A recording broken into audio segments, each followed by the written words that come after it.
Bom dia, vamos para mais um dia de Café com Lexio. Hoje, dia 23 de setembro, dia de São Padre Pio. Prepara o teu cafezinho, vamos juntos.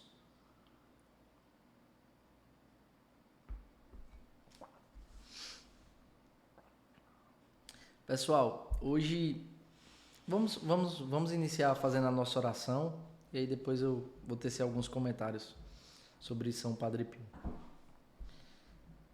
Em nome do Pai, do Filho e do Espírito Santo. Amém. Pai nosso que estais no céu, santificado seja o vosso nome. Venha a nós o vosso reino e seja feita a vossa vontade, assim na terra como no céu.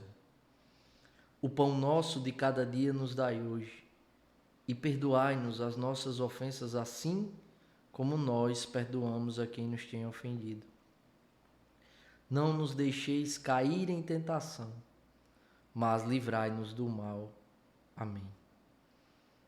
Ave Maria, cheia de graça, o Senhor é convosco. Bendita sois vós entre as mulheres e bendito é o fruto do vosso ventre, Jesus. Santa Maria, Mãe de Deus, rogai por nós, pecadores, agora e na hora da nossa morte. Amém. Glória ao Pai, ao Filho e ao Espírito Santo, como era no princípio, agora e sempre. Amém. São Padre Pio, rogai por nós. São José, providenciai e intercedei por nós. Continuamos unidos em nome do Pai, do Filho e do Espírito Santo. Amém. Hoje um dia muito especial para nós da comunidade Filhos da Misericórdia. Dia de festa para nós, dia de celebrarmos um dos nossos santos inspiradores, São Padre Pio. São Padre Pio nos inspira porque foi um homem completamente entregue à vontade de Deus. Se definia como um pobre frade que reza.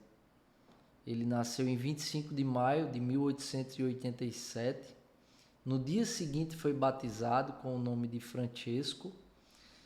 Ele nasce numa família de camponeses, na região também em Petrelcina, né, na região da Arquidiocese de Benevento, que foi a Arquidiocese de São Januário, que a gente falou um dia desse. Com 12 anos de idade, ele recebeu a primeira comunhão e recebeu o sacramento da crisma, da confirmação. Com 16 anos de idade, ele entrou no noviciado dos frades menores, né? Da Ordem dos Frades Menores Capuchinos, que é a Ordem de São Francisco de Assis.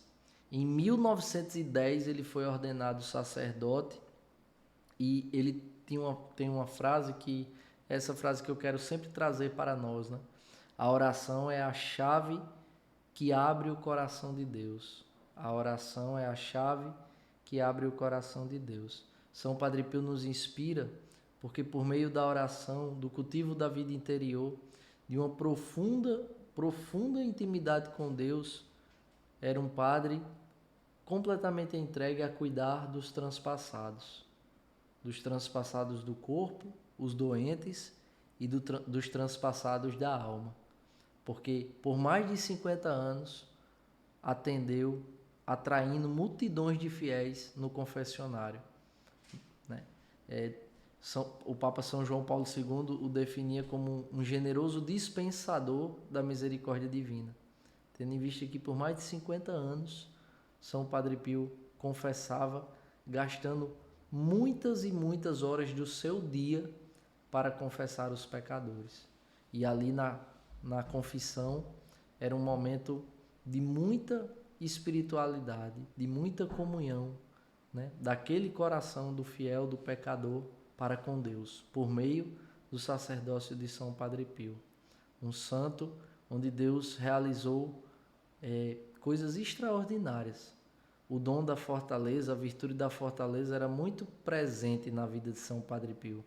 Porque São Padre Pio, por tudo que viveu, por todas as obras que operou, né, o Espírito Santo realizou maravilhas em São Padre Pio, né, na vida dos fiéis. E isso gerava muitas reações, né? E uma delas foi a perseguição na própria igreja. E por que a virtude da fortaleza é tão presente em São Padre Pio? Porque em nenhum momento ele se levantou, nunca se levantou contra a igreja. E tudo que sofreu, sofreu com paciência, com resiliência, com mansidão, com serenidade, com sobriedade própria de um homem muito santo. São Padre Pio nos inspira porque nos exorta com mais uma frase, né? Ele dizia assim: é preciso amar, amar, amar e nada mais.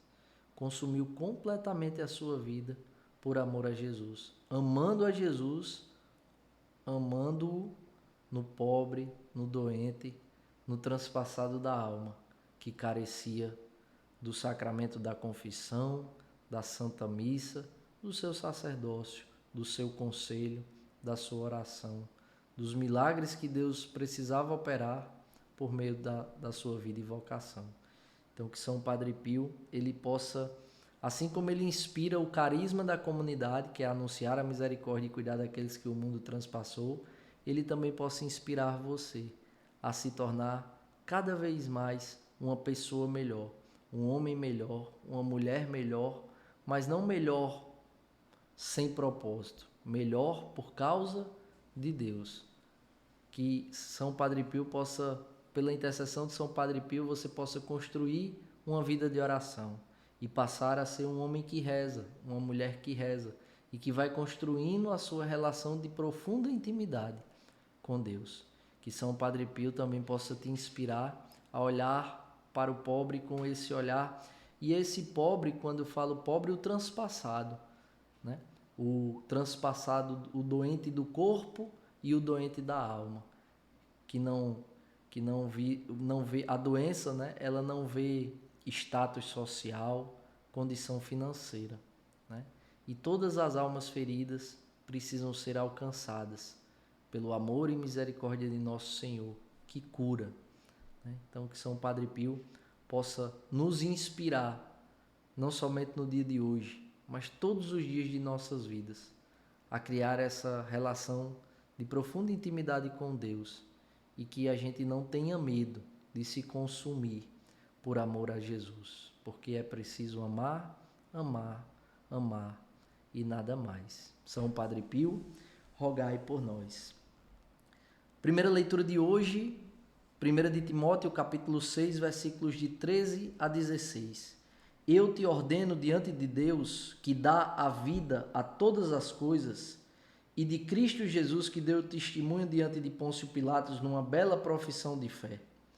Guarda o mandamento imaculado, irrepreensível, até a aparição de nosso Senhor Jesus Cristo, que mostrará nos tempos estabelecidos o bendito e único soberano, o Rei dos reis e Senhor dos senhores, o único que possui a imortalidade, que habita uma luz inacessível, que nenhum homem viu nem pode ver. A ele honra e poder eterno. Amém. Palavra do Senhor, graças a Deus. Primeira coisa, né, que São Paulo vai exortar Timóteo, as Sagradas Escrituras vêm nos exortar. Eu te ordeno diante de Deus, aí ó, diante de Deus que quê? Que dá a vida a todas as coisas, que dá a vida. Deus é quem dá a vida, portanto, quando uma vida passa a existir, é por vontade de Deus, é por permissão e desejo de Deus. E nós não temos o direito de em nenhum momento violar esse direito que é inviolável, o direito à vida. Que nós possamos nos unir em oração e ter consciência de que quem dá a vida e porque dá a vida, só Ele pode tirá-la, é Deus. Nós não podemos, minha gente, brincar de Deus. Deus é Deus. Então eu te ordeno que guarda o mandamento imaculado, irrepreensível até a aparição de nosso Senhor Jesus Cristo, que mostrará nos tempos estabelecidos o bendito e único soberano, o Rei dos reis e Senhor dos senhores. Não há autoridade maior do que Deus. Não há. Muitas vezes nós colocamos a nossa confiança nas autoridades terrenas. Todas são falhas e nenhuma possui a imortalidade. Só Jesus, e a palavra nos lembra isso aqui no versículo 16. O único que possui a imortalidade. Nosso Senhor é o único eterno, que venceu a morte. Né?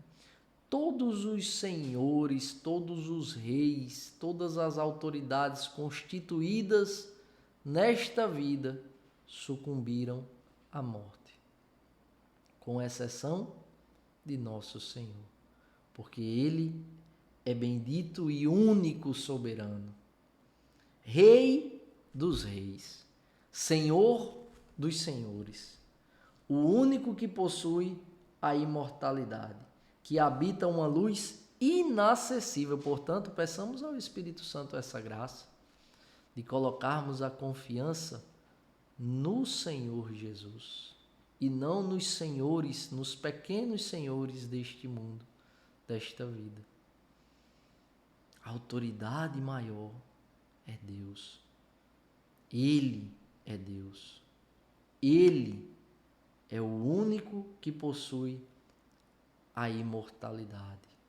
Todos os poderes constituídos nesta terra, nesta vida, passarão, menos com exceção de nosso Senhor. Eu estou sendo repetitivo para que isso entre no nosso coração, né? E no final ele diz: a Ele honra e poder eterno. A nossa vida deve dizer isso. O nosso jeito de viver deve dizer isso. Eu sou um homem submisso a Deus. Eu sou um homem segundo o coração de Deus. Eu sou uma mulher submissa a nosso Senhor. Eu não quero viver a minha vontade, mas a vontade de Deus. Mais do que palavras, a nossa vida precisa traduzir, precisa refletir, precisa comunicar isso. A Ele honra e poder eterno. Amém. O evangelho de hoje, Lucas, capítulo 8, versículos de 4 a 15. É uma palavra muito conhecida, que é a parábola do semeador. Evangelho de nosso Senhor Jesus Cristo, narrado segundo São Lucas. Glória a vós, Senhor.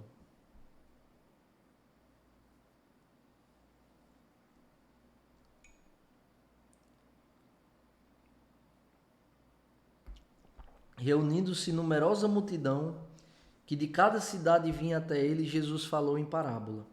O semeador saiu a semear sua semente. Ao semeá-lo, uma parte da semente caiu ao longo do caminho. Foi pisada e as aves do céu a comeram. Outra parte caiu sobre a pedra e, tendo germinado, secou por falta de umidade. Outra caiu no meio dos espinhos e os espinhos, nascendo com ela, abafaram-na. Outra parte finalmente caiu em terra fértil, germinou e deu fruto ao cêntuplo. E dizendo isso exclamava: quem tem ouvidos para ouvir, ouça. Seus discípulos perguntavam-lhe o que significaria tal parábola, e ele respondeu: a vós foi dado conhecer os mistérios do reino de Deus, aos outros, porém, em parábolas, a fim de que vejam sem ver e ouçam sem entender. Eis, pois, o que significa essa parábola. A semente é a palavra de Deus. Os que estão ao longo do caminho são os que ouvem, mas depois vem o diabo e arrebata-lhes a palavra do coração, para que não creiam e não sejam salvos. Os que estão sobre a pedra são os que, ao ouvirem, acolhem a palavra com alegria, mas não têm raízes, pois creem apenas por um momento e na hora da tentação desistem. Aquilo que caiu nos espinhos são os que ouviram, mas caminhando sob o peso dos cuidados, da riqueza e dos prazeres da vida, ficam sufocados e não chegam à maturidade. O que está em terra boa são os que, tendo ouvido a palavra, com coração nobre e generoso, conservam-na e produzem fruto pela perseverança. Palavra da salvação, glória a vós, Senhor. Então, o Senhor, ele fala em parábolas para as multidões, e aí ele explica aos seus discípulos. Ele explica aos seus discípulos a parábola. A primeira dinâmica que a gente precisa aprender: se você está fazendo café com Léxio, se você está fazendo a Léxio Divina todos os dias, deixa eu te dar uma notícia: o Senhor já te tirou da multidão. você trilha o caminho para ser discípulo de Cristo, seguidor de Cristo. E para o discípulo, o Senhor fala mais. O Senhor explica, detalha. O Senhor é pedagógico, didático. Queiramos sair da multidão e sermos fiéis seguidores de nosso Senhor. E aí ele começa a explicar a parábola. A semente é quem? É a palavra de Deus. Os que estão ao longo do caminho são aqueles que ouvem, mas o diabo rouba a palavra que estava entrando no coração. Tem um para quê? Para que não creiam e não sejam salvos. Os que estão sobre a pedra são aqueles que, ao ouvirem, acolhem a palavra com alegria, mas não têm raízes, pois creem apenas por um momento e na hora da tentação desistem. É aquela pessoa que sai do retiro querendo dar a vida por Jesus. Mas quando chega o São João, quando chega o carnaval, quando chega o momento da tentação, dos prazeres carnais, prefere o prazer carnal e pretere a graça de Deus, a graça da conversão, né? Então, estou dando um exemplo, né? Mas são aqueles, olha, que não têm raízes. É mais do que esse exemplo que eu dei. Aqueles que não têm raízes, aqueles que vivem assim apenas de momentos com nosso Senhor, né? Com a palavra de Deus. Mas não cria raiz, não permanece, não persevera, não ganha consistência. E fica pelo meio do caminho. Aquilo que caiu nos espinhos são os que ouviram mais, caminhando sob o peso dos cuidados, da riqueza e dos prazeres da vida, ficam sufocados e não chegam à maturidade. É exatamente isso. Olha, o que é que acontece? A pessoa escuta a palavra de Deus, quer acolher a palavra de Deus, mas quando começa a se deparar com situações em que o Senhor vai pedindo a conversão, promovendo a transformação, a pessoa dá um passo para trás e diz: não, aqui eu não quero. Aqui eu não quero. E isso é radical demais, mas é a vontade de Deus, é a palavra de Deus. Não, mas não é. Por quê? Porque a pessoa não quer deixar de fazer a sua própria vontade. Não quer abandonar os seus vícios. Não quer abandonar a vida velha, os velhos hábitos, os velhos vícios. E aí elenca inúmeras desculpas para dizer eu não posso, quando na verdade é um eu não quero. É um eu não quero. Porque o amor de Deus com A maiúsculo, ele nos exige uma mudança de vida. E aí quando a gente se depara com a realidade, por vezes a gente dá um passo para trás e diz eu não posso. Mas a verdade da nossa alma e do nosso coração é um eu não quero. Eu não quero. Porque vai exigir de mim algo que eu não quero dar ao Senhor. Que é a nossa vida. Que é a nossa conversão genuína, autêntica. Mas vai chegar uma altura da vida que a gente vai perceber que não dá para ficar em cima do muro. Né? E que o Senhor nos socorra e nos auxilie para que quem vive essa realidade possa, quando chegar nesse momento, cair para o lado do muro certo, que é a vontade de Deus. Né? Então, são pessoas que querem andar dentro da vontade de Deus, mas não querem tirar o pé dos prazeres desta vida, da riqueza, do cuidado. É aquela pessoa também assim, ó, que nunca vai ter tempo para as coisas de Deus, porque tem muita coisa sua para fazer. Como se não tivesse a consciência de que tudo, absolutamente tudo que a gente é e tudo que a gente tem provém do amor e da misericórdia de Deus. Porque é o Senhor que nos dá vida. Eu estou falando aqui agora, você está aí me escutando e existe um hálito que nos dá vida, um sopro que faz a nossa alma viver, a nossa vida acontecer. Agora, enquanto a gente está falando, o Senhor está trabalhando silenciosamente por mim que falo, por você que escuta, nos dando oxigênio para que a gente possa respirar e o nosso corpo se manter vivo. É essa força invisível, né? Que nos dá vida. Que nos dá vida. Mas que por vezes a gente rejeita, a gente recusa. Por quê? Porque a gente prefere a nossa vontade, prefere os nossos prazeres, prefere fazer do nosso jeito do que ter a coragem de dizer: Senhor, eu quero o que tu queres. Eu quero o que tu queres. E aí ele diz, para a gente finalizar: o que está em terra boa são os que, tendo ouvido a palavra, com coração nobre e generoso, conservam-na e produzem fruto pela o quê? Perseverança. Então peçamos ao Espírito Santo para ouvir a palavra de Deus com coração nobre e com coração generoso. Para quê? Para que a gente acolha e faça essa palavra criar raízes na gente. Para que nós sejamos esse tipo de pessoa que criamos raízes dentro da vontade de Deus, que permanecemos apesar das adversidades, apesar das dificuldades, apesar dos desafios, apesar da fadiga, do cansaço, nós permanecemos. Por quê? Porque não confiamos em nós mesmos, mas confiamos na graça de Deus. E a graça de Deus é o que vai fazer a gente perseverar e conservar a palavra de Deus e conservar a vontade de Deus na nossa vida, independente do que acontece ao nosso redor. Não abrimos mão de conservar a palavra e a vontade de Deus na nossa vida. Naturalmente a nossa vida produzirá frutos. Naturalmente a sua vida produzirá frutos pelo dom da perseverança. Que o Senhor nos abençoe e nos aprove a cada passo. Se vivo, vivo pela misericórdia do Senhor.